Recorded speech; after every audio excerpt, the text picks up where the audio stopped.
Graça e paz para vocês. O que habita no esconderijo do Altíssimo. Aonde? A sombra do Onipotente descansará.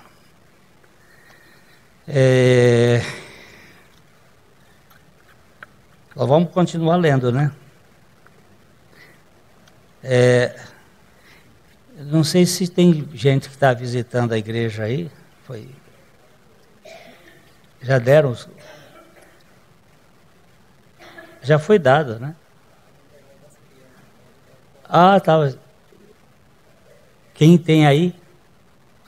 Que não recebeu? Ok, não tem ninguém. Tem? Tem lá. Vai lá, Valdir.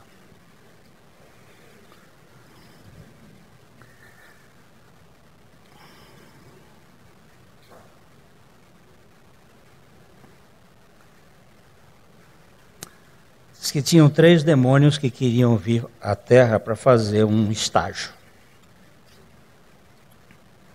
Aí um deles, com o chefe, ele disse: como é que você vai fazer com que as pessoas lá na Terra se percam? Ele disse: eu vou dizer para eles que não tem Deus, que Deus não existe. Ele disse: não, isso aí não é tentação. Isso aí tem muita gente que sabe que não tem, e há um só Deus. E você, como é que você vai lá? Eu vou dizer para eles que não tem inferno. Que inferno é uma invenção. Não adianta você contar isso para eles que... Tem muitos deles que sabem que tem inferno e que o inferno é uma necessidade por causa da desobediência. Não conta isso para eles, não. Aí o outro disse: eu vou dizer para eles para não se apressarem. Deixa para amanhã. Eles vai, que você vai ser bem sucedido.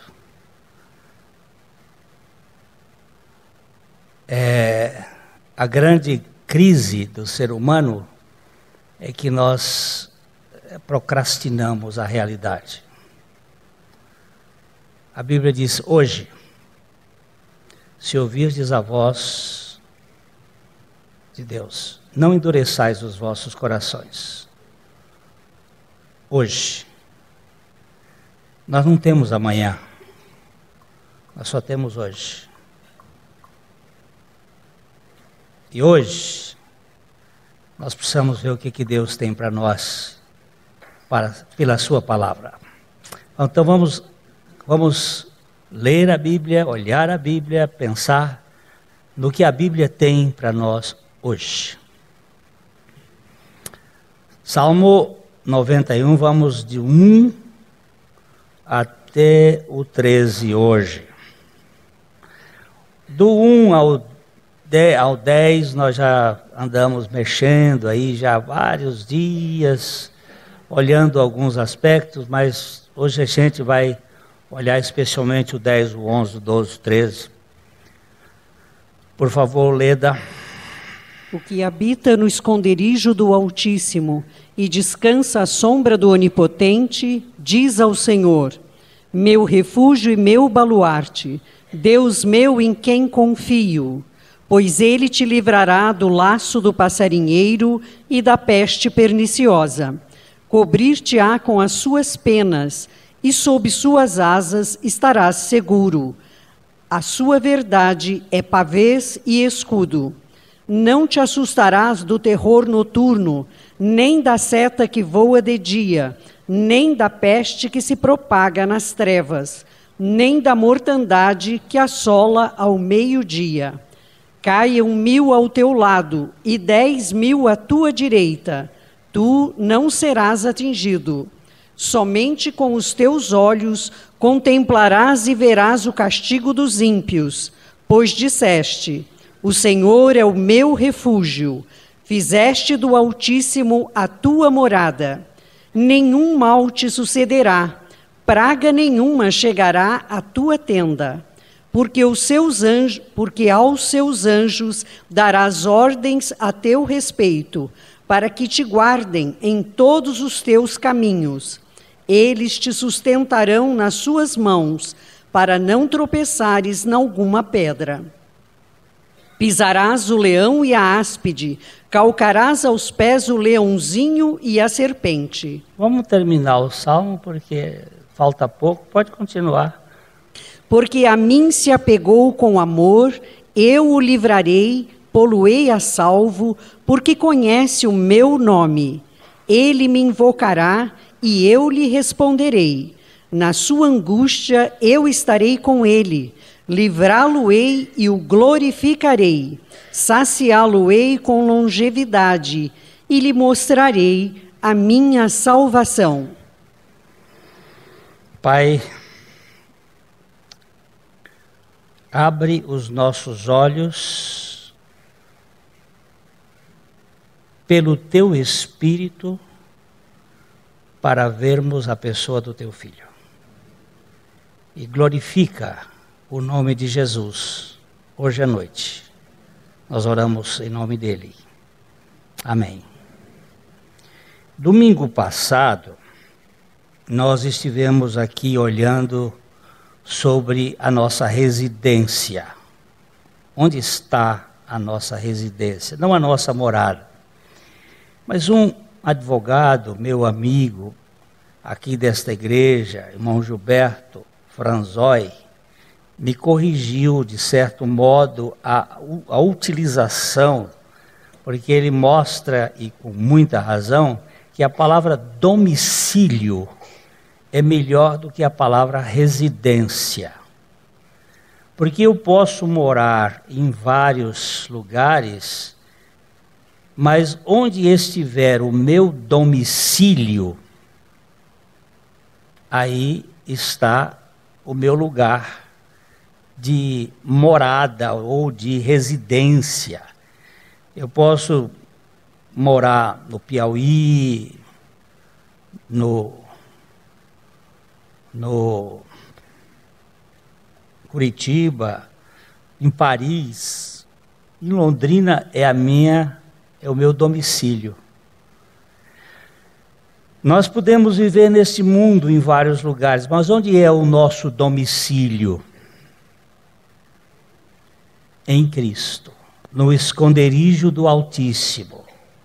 Não é em outro lugar, é na intimidade com Jesus Cristo.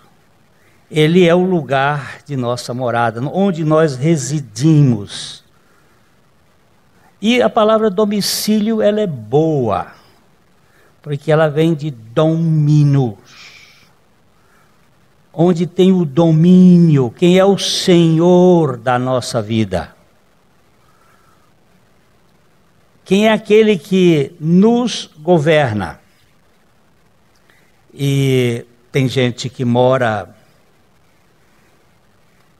nos apetites, na mente, nas explicações, mas onde nós residimos? Onde é a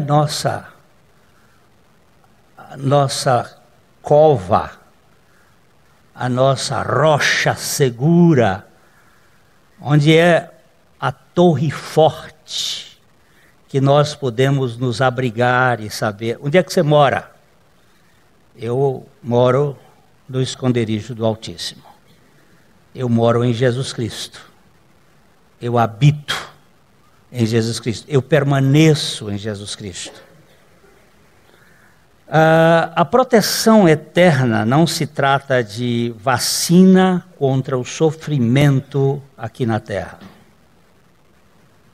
Trata-se disto: nenhum sofrimento é eterno para aqueles que estão em Cristo.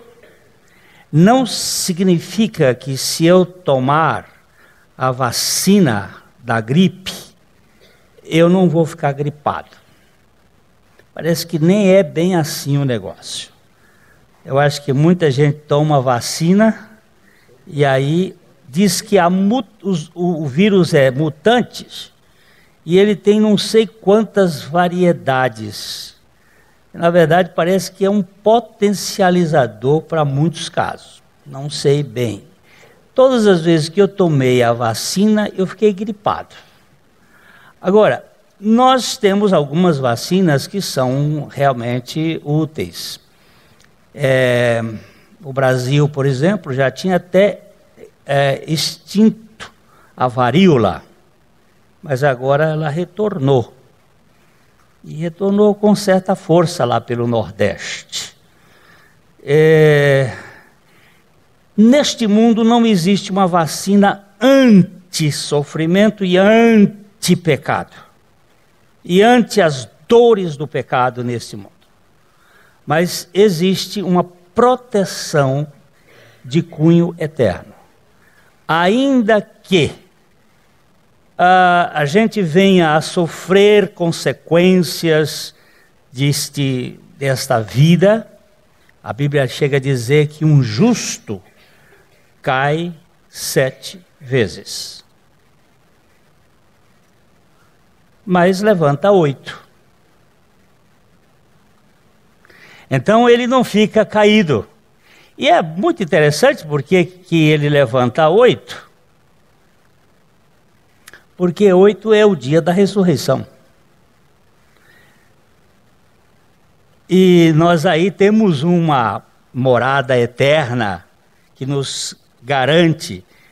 Não é a ausência de sofrimento, nem de tormentas, nem de doenças, nem de impecabilidade do ponto de vista temporal, mas é que nenhum sofrimento é eterno para aqueles que estão em Cristo Jesus.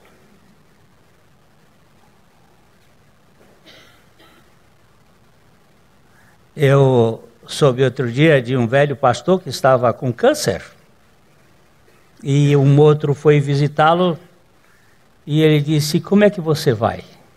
Ele disse: os meus gemidos estão terminando. Ele disse: como assim?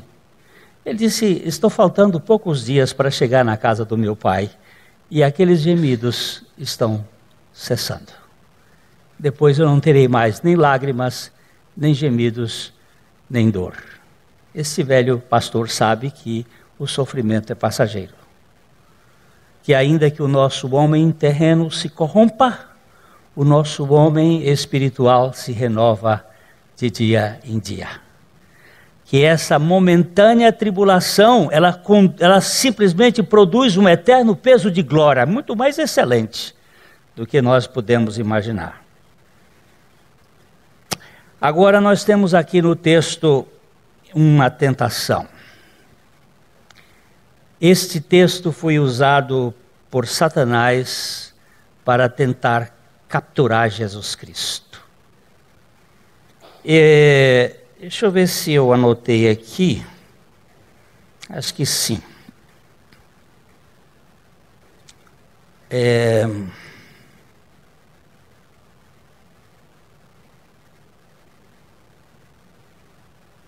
A história dos 3 Eduardos. Thomas Constant escreveu a vida de Reinaldo III, um duque do 14º século que viveu no que hoje é a Bélgica. Ele, totalmente acima do peso, foi comumente chamado pelo seu apelido latino de Crassus, que quer dizer gordo, cheio de banha, porque ele era muito gordo. Depois de uma disputa violenta com o irmão mais jovem, Reinaldo, o Eduardo, que era o irmão mais novo, conduziu Reinaldo ao porão do castelo, depois que conquistou, e o colocou num quarto,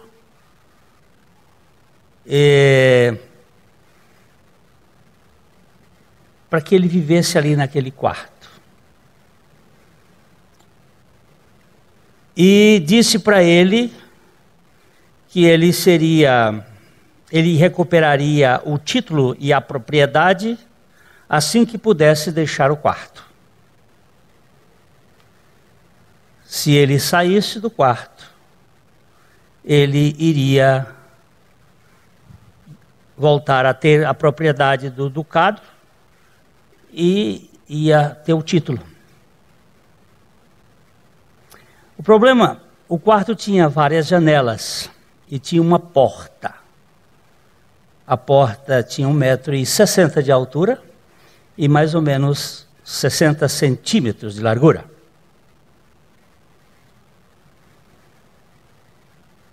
E ele colocou o Eduardo lá dentro, mandando abrir uma outra porta e fechou aquela.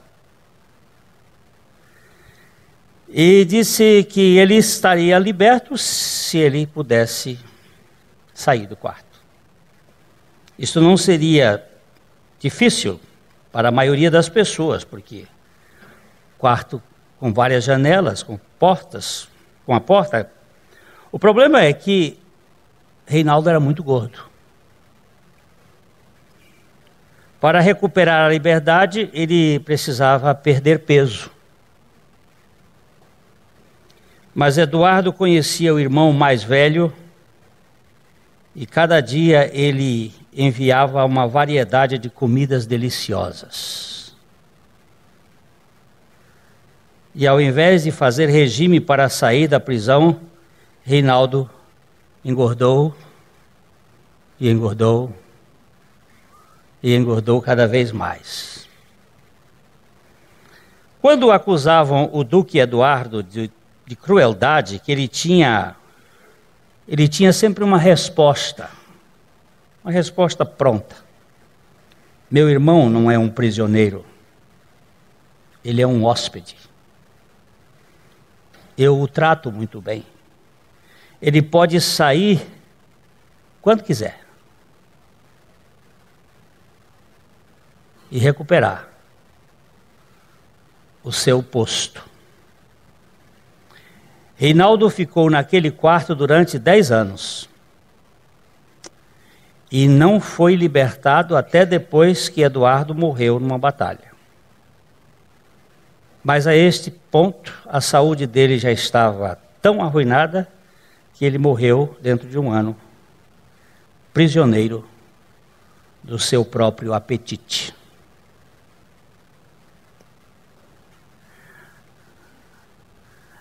Jesus foi levado pelo Espírito Santo ao deserto para ser tentado pelo diabo. Ele não foi levado ao deserto para jejuar. Vamos para Mateus, capítulo 4, versículo 1.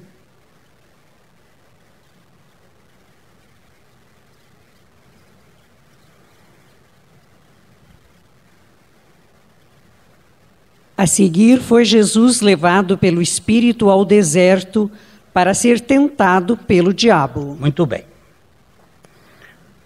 Preste bem atenção. Vamos voltar ao capítulo 3, verso 17, para ver que houve um momento. Este momento foi precioso, onde a Trindade se manifesta no batismo de Jesus. Jesus veio da Galileia e foi batizado por João no Jordão. E quando ele saiu da água, veio o Espírito Santo em forma corpórea de uma pomba, e veio uma voz do céu dizendo o que está escrito aí no versículo 17 do capítulo 3 de Mateus. E eis uma voz dos céus que dizia: Este é o meu filho amado, em quem me comprazo. Esta foi a declaração do Pai para com Jesus, o homem que tinha uma natureza divina esvaziada, mas em sua plenitude, isto é, ele era 100% Deus, ainda que vivesse aqui na terra 100% homem. Naquele momento, o Pai está selando e apontando, este, eis aí uma voz, este é o meu Filho amado, onde o Espírito Santo havia repousado. Este é o meu Filho amado, em quem eu tenho todo o prazer, em quem eu me comprazo, em quem eu me alegro. Logo em seguida, no capítulo 4:1, nós vemos que ele foi, verso 4:1, a seguir foi Jesus levado pelo Espírito ao deserto para ser tentado pelo diabo. Ele foi para. O objetivo que o Espírito Santo o levou ao deserto foi para que ele fosse tentado pelo diabo. Ele não foi fazer um retiro espiritual. Ele não foi fazer um spa. Ele não estava com problema de Raynaud para fazer um emagrecimento. Ele foi com um objetivo específico: ser tentado pelo diabo.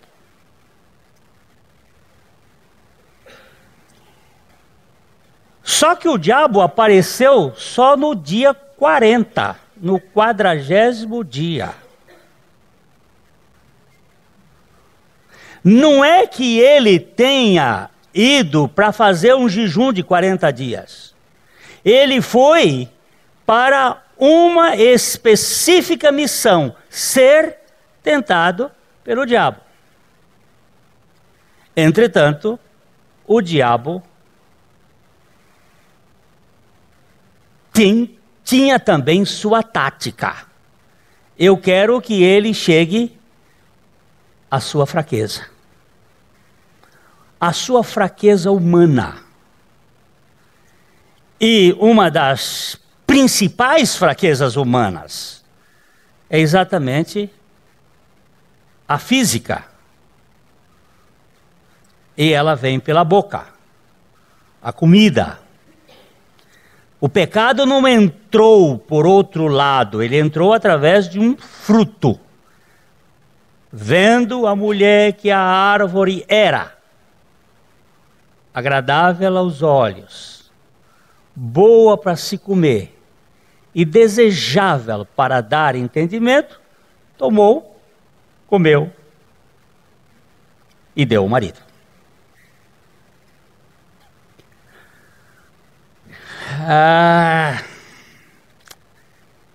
O ministério público de Jesus foi construído sobre a vitória privada. Ele precisava passar por esse teste não por ele. Nosso Senhor não foi tentado para que Deus pudesse examiná-lo, pois o Pai já o havia aprovado. Este é o meu Filho amado. Ele foi provado porque ele era humano.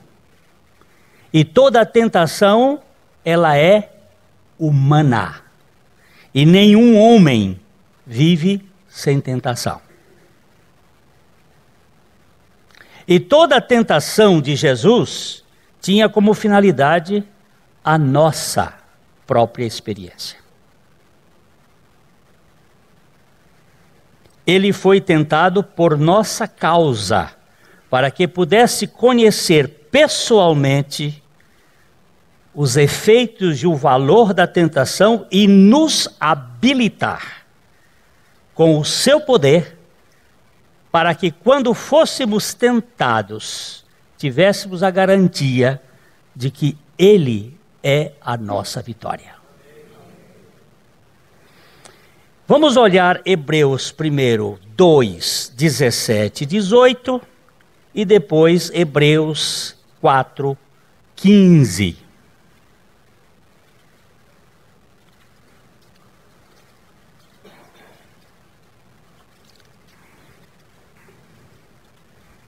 Por isso mesmo, convinha que em todas as coisas se tornasse semelhante aos irmãos, para ser misericordioso e fiel sumo sacerdote nas coisas referentes a Deus e para fazer propiciação pelos pecados do povo.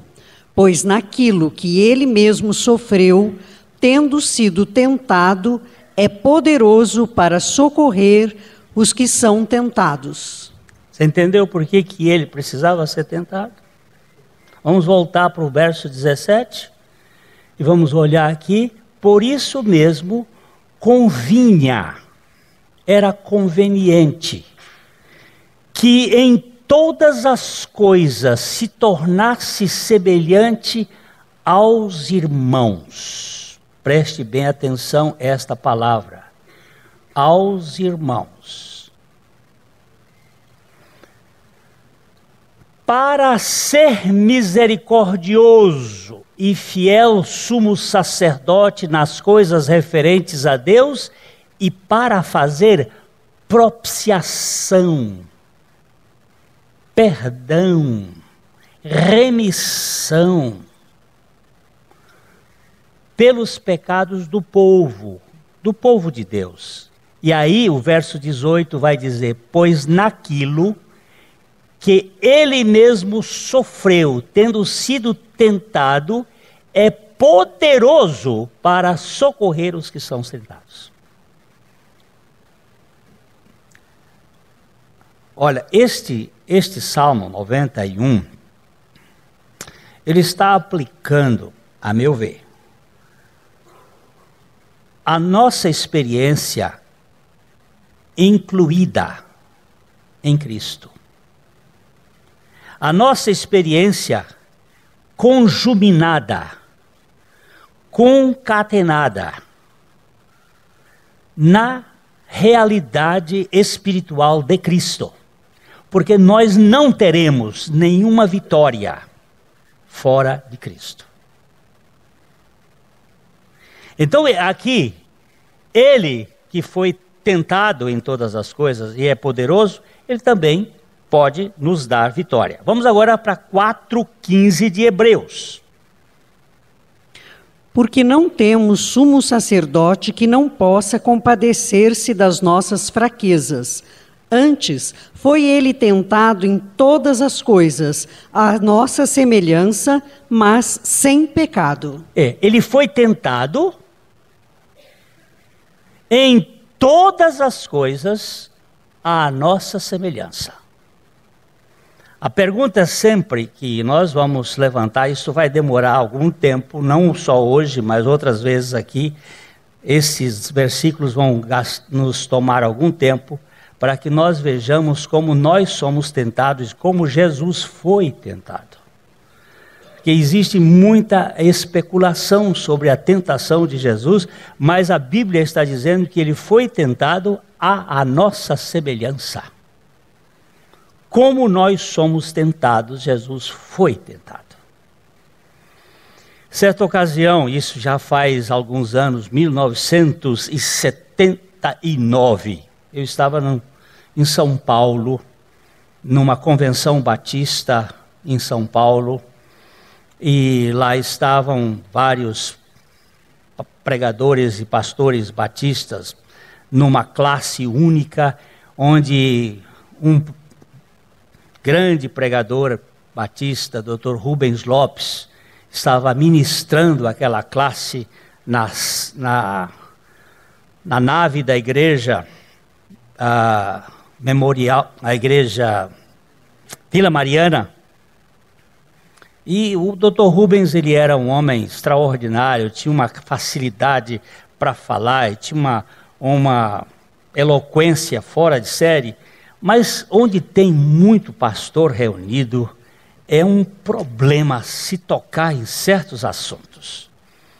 E de repente, um levantou lá a história, como é que Jesus foi tentado, e deu um pano para manga, e um dizia de um jeito, outro de outro, e aí um puxava sua teologia de um lado, outro puxava do outro, e foi aquela coisa, e o Dr. Rubens tentando segurar aquilo, de repente ele olha sentado assim, estava meu velho mestre, que eu tenho muita admiração por ele, pela sua maneira socrática.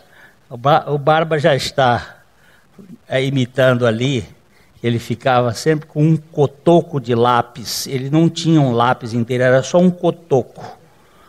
E ele ficava assim, bem, e aí socraticamente ele ia fazendo perguntas. Em vez dele responder, ele fazia perguntas. Chama-se esse método de maiêutica. A mãe do Sócrates era uma parteira que dava à luz. E o verbo dar à luz é maiel. E ele era um parturiente das ideias. Aí lembraram-se do Dr. Purim, que estava sentado ali, e aí, Dr. Purim, bem, os irmãos já falaram tudo, ele era muito tímido, os irmãos já falaram tudo, aí Dr. Rubens pediu para ele, aí ele levantou, olhou, sim. Como os irmãos são tentados? A pergunta era, como Jesus foi tentado? Como os irmãos são tentados? E sentou. O assunto é este. O diabo botou Jesus num elevador, Lacerda, e foi lá para cima do monte. Não. Como é que você é tentado? A nossa semelhança. Como é que você é tentado? Ou você não é tentado?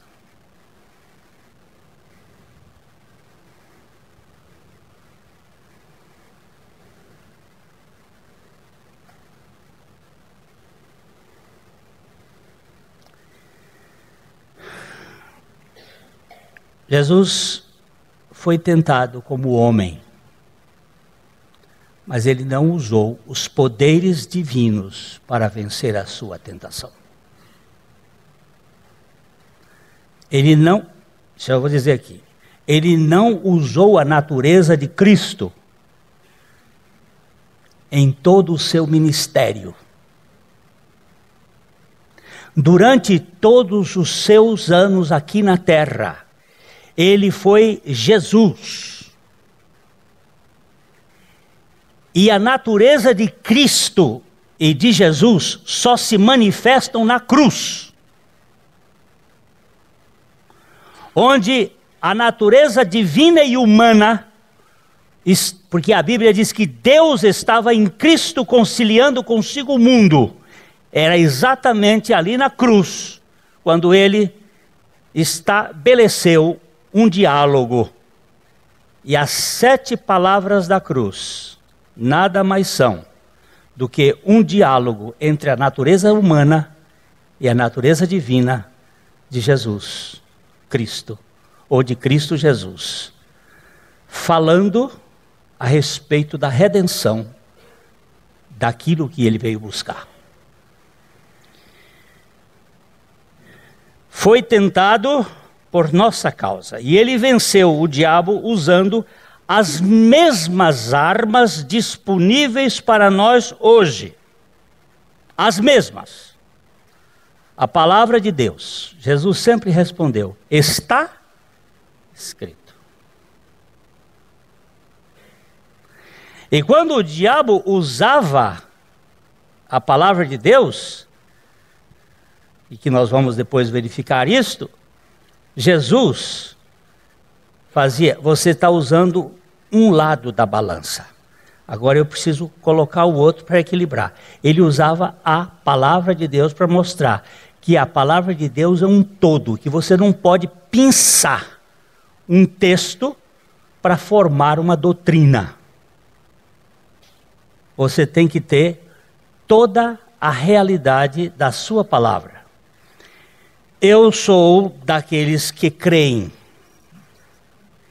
que o candelabro, já falei isso aqui uma vez, mas é sempre bom repetir, o candelabro, que era um dos móveis do santo lugar, aquele candelabro, ele é um tipo da revelação de Cristo através da palavra.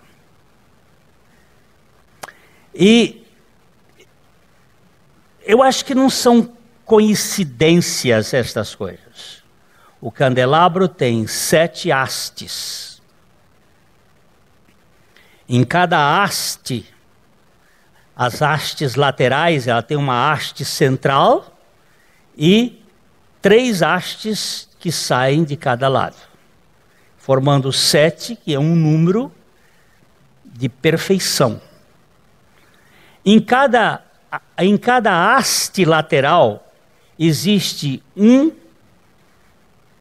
botão, uma flor e um fruto. Um botão, uma flor e um fruto. Um botão, uma flor e um fruto.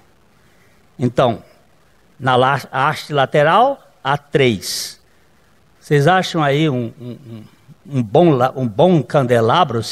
Não acha aqueles merreca, não. Tem que achar um bom. Eu não indiquei para eles. Tem uns que mostram bem. São 3 elementos 3 vezes. Então dá 3 e 3, 6 e 3, 9. 3 e 3, 6 e 3, 9. 3 e 3, 6 e 3, 9. 3 vezes 9, 27. Né? O do meio tem 4. Esse aí é muito fraquinho. Esse aí é de péssima qualidade. Isso aí é de judeu. É um candelabro bom, menino. Tem que caçar um candelabro bom. Esse aí não vale 10 mil reais. O candelabro, ele tem, então, são 27 e mais 12. 27 com 12 são quantos? Ruim de matemática esse povo. 39. E 27 do outro lado. 39 com 27? 66. Quantos são os livros da Bíblia? 66. Você diz assim, não, mas tem os livros apócrifos. Aí, uma discussão teológica que nós não vamos entrar aqui. Todos esses livros da Bíblia, você diz assim, mas tem uns que nem o nome de Deus fala. Por exemplo, tem 2 que não falam o nome de Deus. Quais são os 2 que não falam o nome de Deus? Esther e Cantares.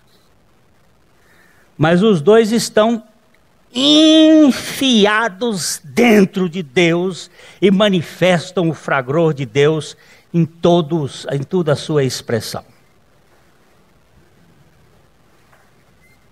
Então, o que eu quero dizer aqui é o seguinte: Jesus, ele está sendo revelado em toda a Bíblia. Você não passa por nenhum ponto que você não encontra a expressão de Jesus. Por isso eu posso dizer, está escrito.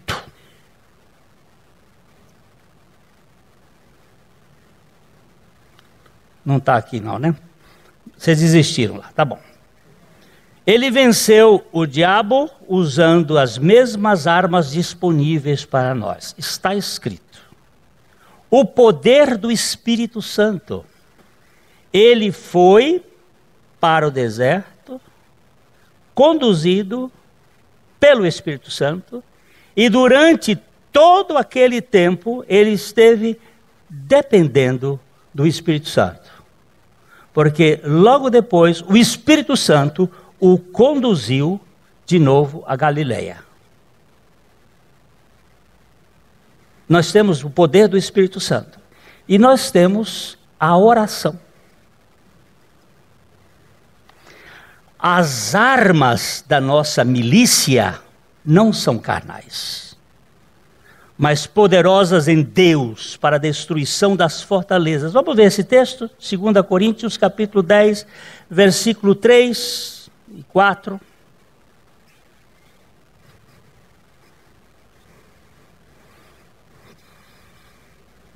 Porque, embora andando na carne, não militamos segundo a carne, porque as armas da nossa milícia não são carnais, e sim poderosas em Deus, para destruir fortalezas, anulando nós sofismas. Pode ler o 5 também? E toda altivez que se levante contra o conhecimento de Deus, e levando cativo todo o pensamento à obediência de Cristo, E o 6? e estando prontos para punir toda desobediência, uma vez completa a vossa submissão. Veja o verso 3. De novo o 3. Porque embora andando na carne, não militamos segundo a carne. As armas de nossa milícia não são carnais. Nem o jejum é arma.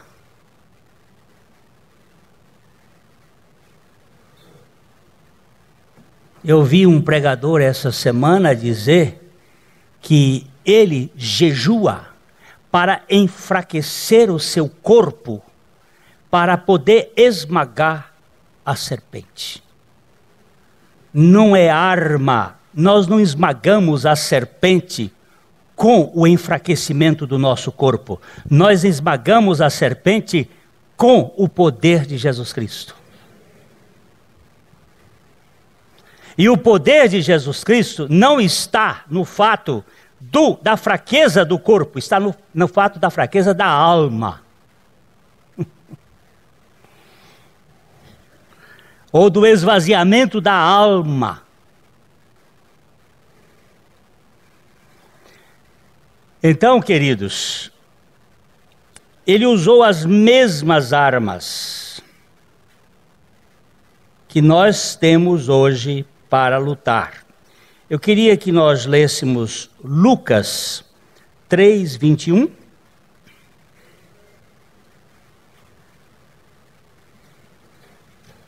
Para falar da questão da oração.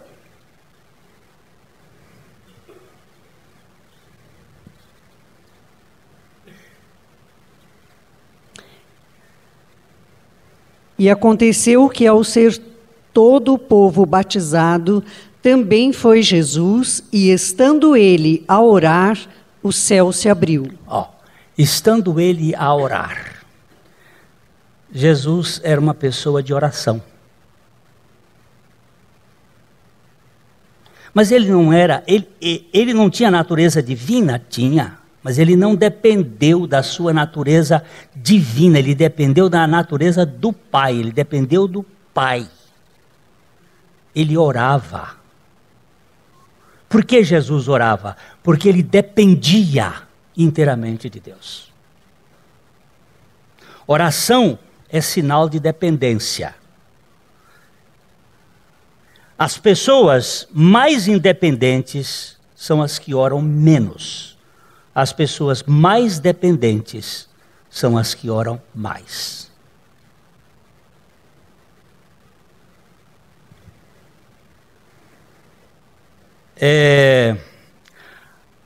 Esta tentação, há um paralelismo entre Israel e Jesus aqui. Israel esteve no Egito e Jesus também esteve no Egito. Israel e Jesus foram para o deserto. Israel ficou no deserto 40 anos e Jesus ficou no deserto 40 dias. E ambos tiveram fome. Israel teve problemas com a comida. Jesus venceu a fome pela dependência na palavra de Deus. Lá no deserto, Israel fracassou. Todavia, Jesus venceu o inimigo nas 3 tentações: física, psíquica e espiritual. Porque ele dependeu do Pai. Israel fracassou, porque ele queria fazer a coisa por ele. A tentação no Éden, ela está baseada, então, naquilo que nós falamos. Vendo, vamos ver o texto? Gênesis 3:6. Gênesis 3:6.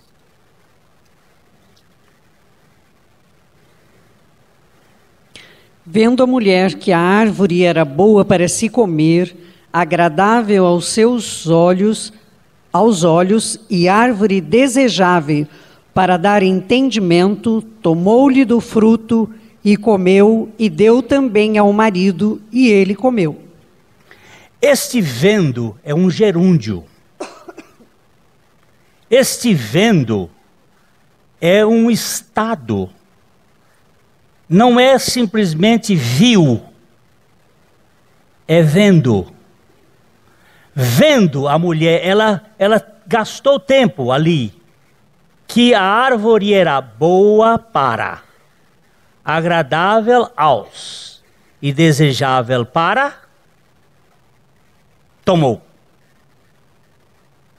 comeu, tentação. Tomou, comeu, deu o marido. Jesus também foi tentado nessas 3 áreas. Vamos primeiro pegar 1 João capítulo 2, versos 15 e 16, para a gente fazer a comparação.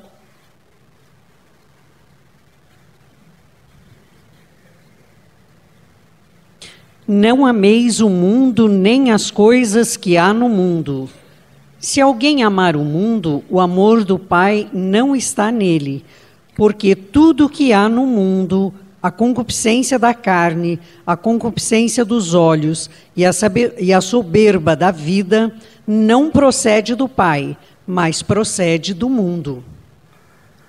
Não ameis o mundo, nem as coisas que há no mundo. Se alguém amar o mundo, o amor do Pai não está nele. Porque tudo que há no mundo, aí ele usa aqui 3 coisas: concupiscência da carne, concupiscência dos olhos, soberba da vida. Olha só.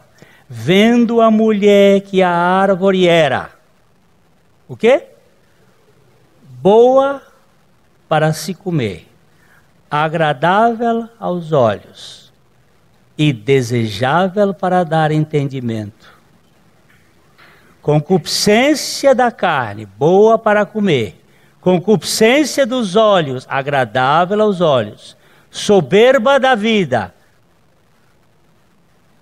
desejável para dar entendimento. Onde está o nosso maior problema? A soberba da vida.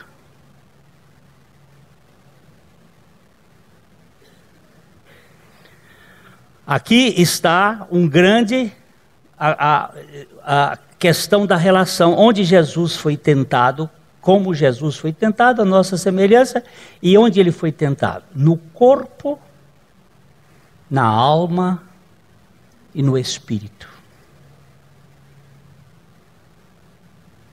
Ele foi tentado como homem na sua integralidade, onde nós somos tentados. Uma outra coisa que eu queria chamar a atenção hoje ainda é Tiago 1, 13 a 15. A palavra de Deus vai nos mostrar que nenhuma tentação procede de Deus. E que a tentação procede exatamente desta palavra concupiscência. E eu preciso dar uma afinaçãozinha aqui nesse assunto. Ninguém, ao ser tentado, diga: sou tentado por Deus, porque Deus não pode ser tentado pelo mal e Ele mesmo a ninguém tenta. Ao contrário, cada um é tentado pela sua própria cobiça quando esta o atrai e seduz. Então, a cobiça, depois de haver concebido, dá à luz o pecado, e o pecado, uma vez consumado, gera a morte. Ninguém, ao ser tentado, diga: foi Deus que me tentou. Porque Deus não tenta. Nós somos tentados pela nossa... A palavra cobiça aqui é a mesma palavra para concupiscência, lá em João. É a mesma palavra. Cobiça ou concupiscência, que é desejo incontrolável.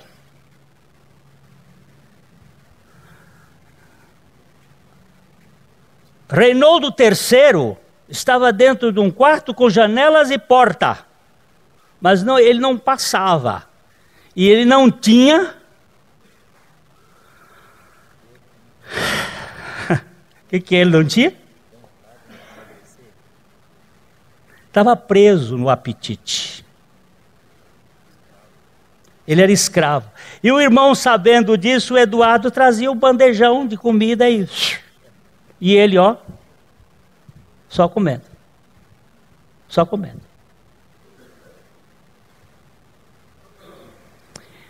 Existem muitos tipos de fomes. Existe a fome física, que faz a gente engordar ou emagrecer. Também a fome que emagrece, chama atenção. Existe a anorexia, que é uma fome física. É uma fome psíquica, que junta a física. A bulimia são causas chamadas causas de fome, da carne. Existe a fome psíquica, emocional, a fome de ser estimado, valorizado, reconhecido. Existe a fome espiritual, a fome de glória, porque nós fomos destituídos da glória. Existem essas fomes. E por causa dessas fomes, nós somos tentados. E como Jesus foi tentado, nós somos tentados. A tentação humana, ela é tricotômica, porque nós somos corpo, alma e espírito. A Bíblia mostra isso em vários textos, nós não vamos citá-los aqui. E nessas três áreas, todos os dias, nós passamos por tentações. Nesse processo de emagrecimento, pela dieta, às vezes eu tinha vontade de comer um carboidrato. Mas na dieta do Dr. Dukan, tem dias que tem aquela primeira fase que é só proteína, e proteína magra, de 4 a 10 dias, é proteína, é proteína, é proteína, é proteína, é proteína, é proteína. E aí você fica, e você vê o sujeito passar com um prato de macarrão, e você olha e saliva igual o cachorro de Pavlov. Mas, se você quer emagrecer, você põe a sua força e vai. E nesse ponto a gente consegue. Mas no ponto de vista do pecado, nós não temos capacidade. Porque nós somos escravos do pecado. Nós somos escravos do pecado, assim como o Reinaldo era escravo da comida. Eu não posso vencer o pecado. Eu não posso vencer a concupiscência. Vocês sabem que o último dos mandamentos é não cobiçarás. Ele botou no último, mas esse é o mais tremendo dos mandamentos. Não cobiçarás a casa do teu próximo, não cobiçarás a mulher do teu próximo, não cobiçarás o jumento do teu próximo, não cobiçarás. Oi, se você ganhar a vitória aqui, você ganhou a vitória nos 9 mandamentos para trás.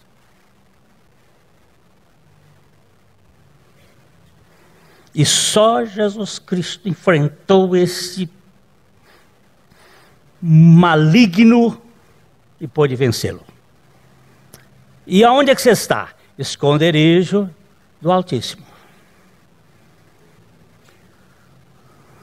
Quando eu vou só iniciar hoje e vou parar.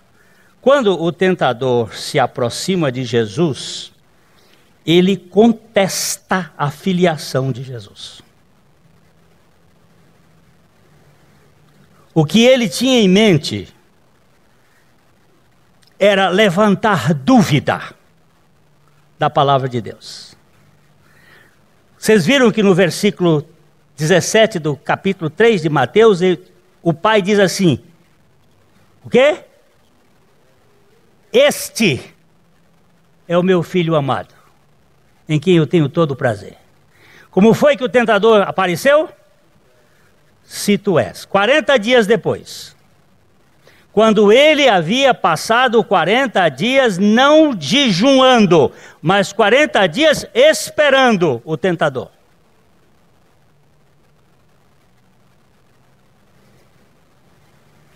Quando você vier, porque eu vim aqui com um propósito do Espírito Santo, do Pai, para ser tentado. Mas eu tenho que esperar a tentação chegar. E o tentador chegou. E ele chegou levantando a dúvida, se tu és o Filho de Deus. Neste caso, ele sugeriu que se Jesus demonstrasse o seu poder e o direito de se satisfazer as suas próprias necessidades, ele nocauteava Jesus no primeiro round.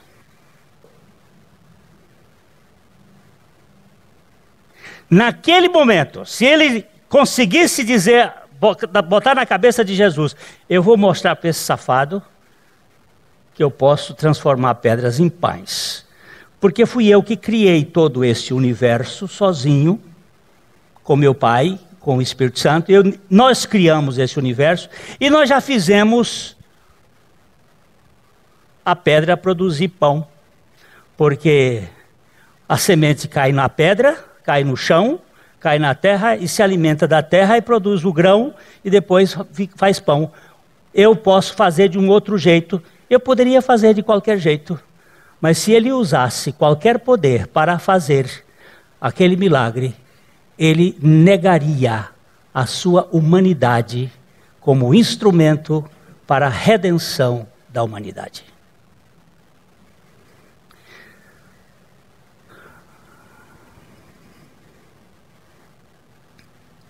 Vamos aqui falar uma coisinha ligeira, que eu vou falar no outro domingo assim, mais aqui, sobre velho homem e natureza terrena. Não confundam as duas coisas.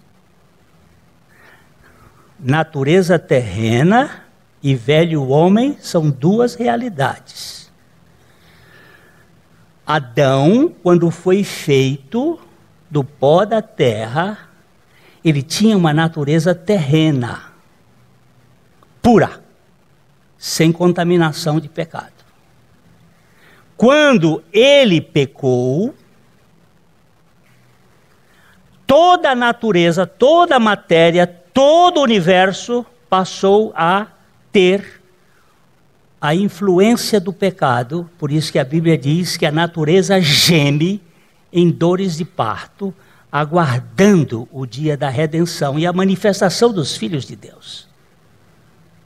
A natureza está caída, mas além dessa natureza caída, a natureza material, a natureza humana, adâmica, nós tivemos um ser dentro de nós, em nosso estado interior, chamado espírito de rebeldia, servo do pecado, que é chamado de velho homem. Adão passou a ter uma natureza caída e um velho homem. Jesus Cristo, quando veio à Terra, por ser só do óvulo de Eva, ele tinha uma natureza terrena caída. Não uma natureza terrena pura, ele tinha uma natureza terrena caída. Como qualquer pessoa que vier aqui, se entrar nesse mundo carnal, ele terá uma natureza terrena caída, sujeita ao pecado. Mas ele não tinha a natureza de Adão, ou seja, ele não tinha o velho homem dentro dele. Dá para entender aí? Quando nós fomos salvos, o que foi salvo em nós foi o nosso velho homem que foi crucificado com Cristo. Mas a nossa natureza terrena não foi crucificada com Cristo, porque a Bíblia diz, fazei morrer, pois, a vossa natureza terrena. Ela não ia dizer uma coisa que já tinha acontecido. Mas não há em lugar nenhum na Bíblia que nós tenhamos que fazer morrer o nosso velho homem. Porque o nosso velho homem já foi crucificado com Cristo. Dá para entender? Ah, Cristo vive em mim, Cristo não peca. Sim, Cristo vive em mim, Cristo não peca, mas eu tenho uma natureza terrena. Por isso eu tenho que levar o morrer de Jesus diariamente. Porque se eu não levar o morrer de Jesus diariamente, a vida de Jesus não se manifesta em meu corpo mortal, onde eu tenho uma natureza terrena sujeita ao pecado. Jesus, presta atenção, Jesus estava numa situação pior do que Adão quando pecou.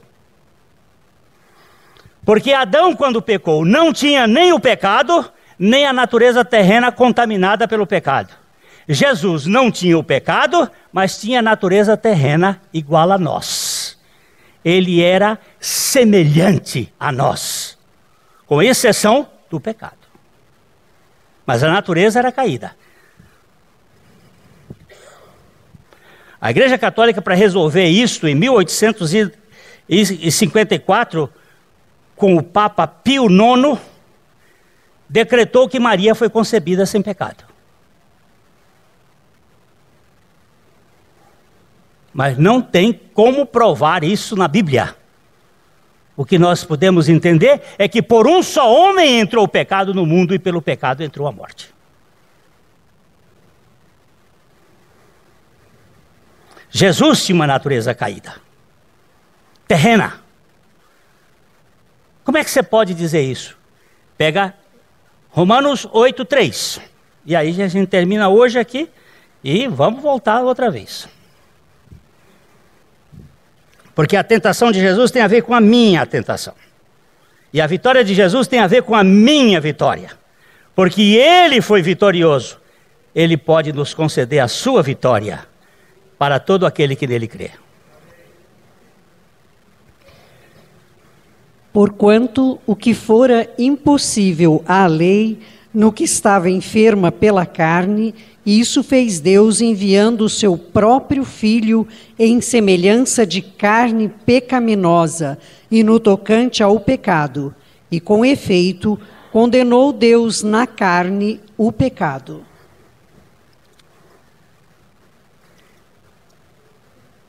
Como a lei, como é que eu vou praticar a lei se a minha concupiscência me impede que estou enfermo pelo pecado?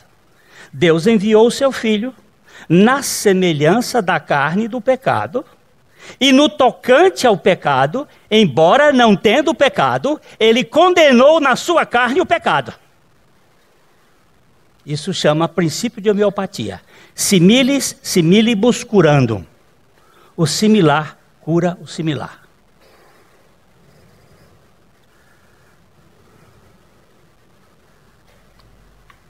Jesus tinha que passar por uma situação pior do que Adão e Eva passaram. Adão e Eva eram impecáveis, com uma natureza terrena pura. Jesus era impecável porque ele não veio do espermatozoide de homem, ele veio do esperma divino, veio da palavra de Deus, mas num óvulo humano, uma natureza caída, porque a natureza toda está caída, e nós gememos em dores de parto da geração, essa é a natureza, mas ele venceu o pecado porque Jesus confiou inteiramente na soberania e no poder do nosso Pai.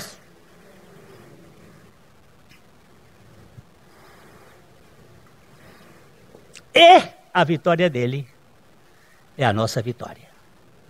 Eu gosto muito desse texto que diz assim: graças a Deus que nos dá a vitória por meio de nosso Senhor Jesus Cristo. Ele nos dá a vitória. E nós não somos vencedores, desculpa. Nós somos mais do que vencedores por meio daquele que nos amou. Esse é evangelho maravilhoso, né? Que nos dá sustentação, nos dá confiança. Eu não tenho competência de vencer pecado. O pecado foi vencido por Jesus. Eu não tenho competência de vencer tentação. A tentação foi vencida por Ele e garantida a mim pela sua graça. E Ele continua sendo mais do que vencedor, e nós nele.